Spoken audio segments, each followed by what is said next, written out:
आस आज आउ थे जा घोगड़ मंदिर। देखी हाय कर दिया बुलबुल बाबू।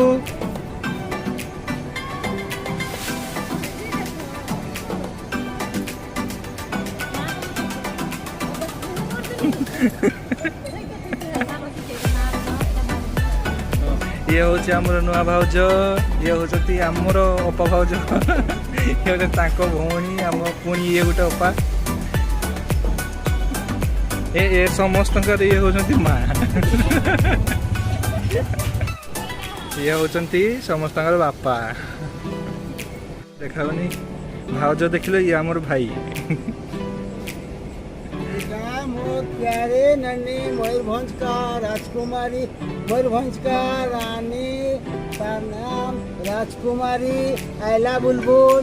खुश कर दिया खुशबू ताकर गाँव मयूरभंज बाबूजी मामू घर तो दाता है पापू करी दे जिंदो जिंदो गिन दे पप्पा दे लेके जिंदो जिंदो गिनो गिनो गिन दे दे दे दे दे दे दे दे।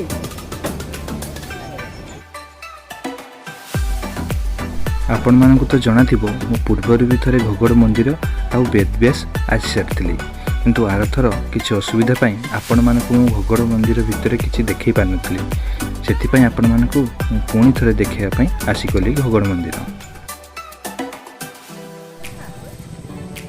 फाइनाली मैं पहुंची गले मंदिर। देखी देखी देखी देखी आपण माने सेटू देखि परिबे।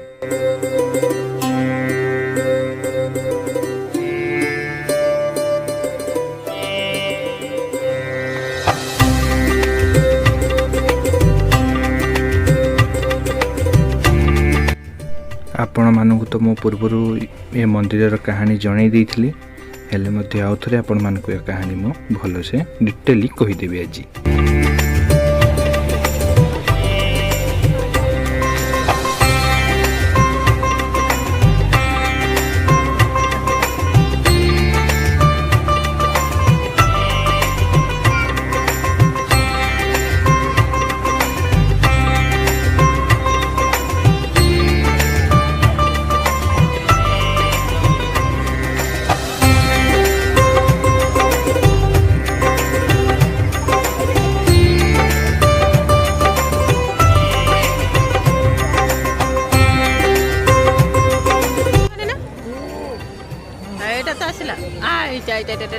छुआर बदमाशी ले कहबो। हां एटा छुआर बदमाशी। हां हां वीडियोटा कर। हां किनी न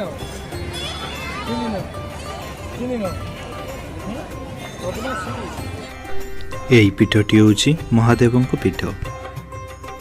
यही मंदिरटी को घोगरेश्वर शिव मंदिर बा घोगन्याथ धाम कहती। पूर्व थर तो प्रवेश करने को मत सुजोग मिल नाला तेणुक मु छानिया मानिया ही पशिगली महादेव को दर्शन करने। ठीक पशु पशु मु आम समस्त प्रिय गणेश जी दर्शन पाईगली।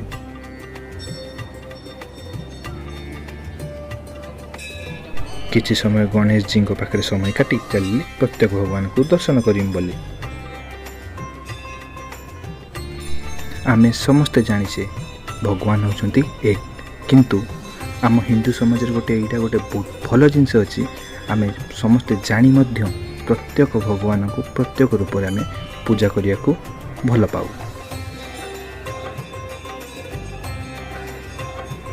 मु भी भगवान प्रत्येक रूप को भल से दर्शन कली।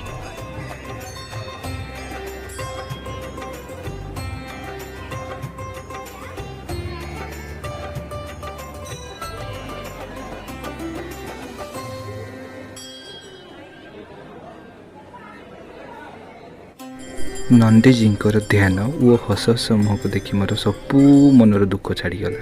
तापर मु सीधा चलिली आमर महादेव को दर्शन करने। माता पिता यही रूप को देखी मन पूरापूरी मोर खुशी हो गला। माता पिता पाद तले बसचंती श्री गणेश। बहुत समय अपेक्षा पर मते दर्शन मिलला। ଘୋଗରେଶ୍ୱର ମହାଦେବଙ୍କର।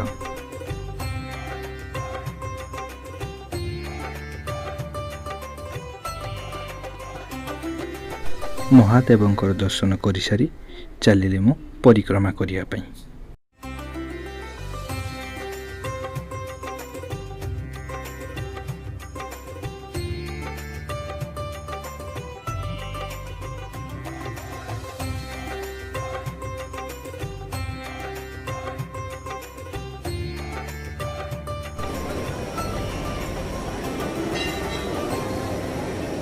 ସେଇ ଯେଉଁ ପୁଲଟା ସେଇ ପୁଲରେ ଆମେ ସେଦିନ ଗାଡ଼ି ଚଲାଉଥିଲୁ।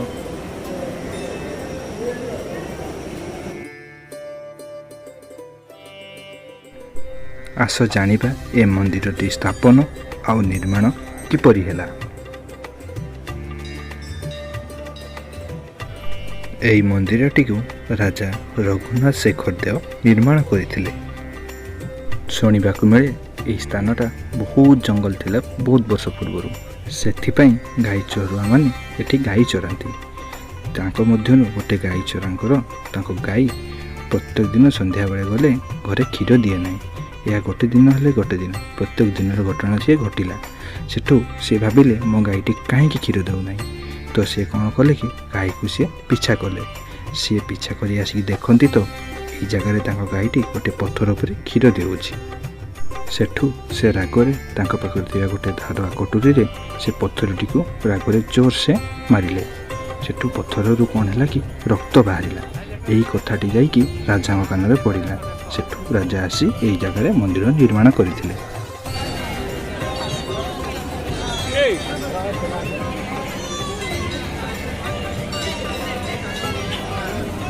କିଆଡ଼େ ଯାଉଛି କିଆଡ଼େ ଖାଲି ସେପଟେ ଖାଲି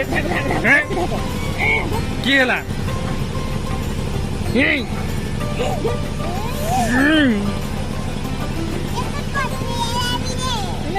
କ'ଣ କ'ଣ କରିଦେବୁ? ଭଙ୍ଗେଇ ଦେବୁ?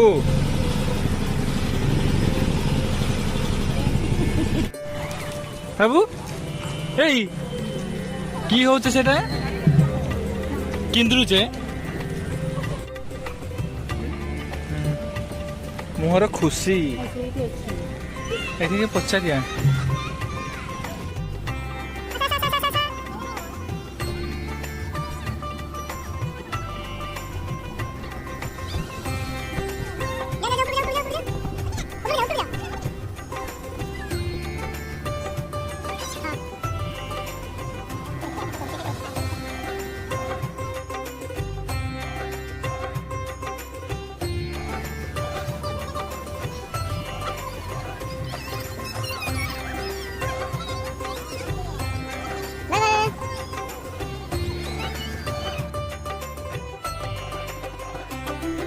ଆମେ ବି ଟିକେ ମେଳା ବୁଲି ବୁଲା ସାରି ସିଧା ଚାଲିଲୁ ଘରକୁ। ଆପଣଙ୍କୁ ଯଦି ଭିଡ଼ିଓଟି ଭଲ ଲାଗିଥିବ ତ like, comment, share and subscribe ନିହାତି କରିବେ।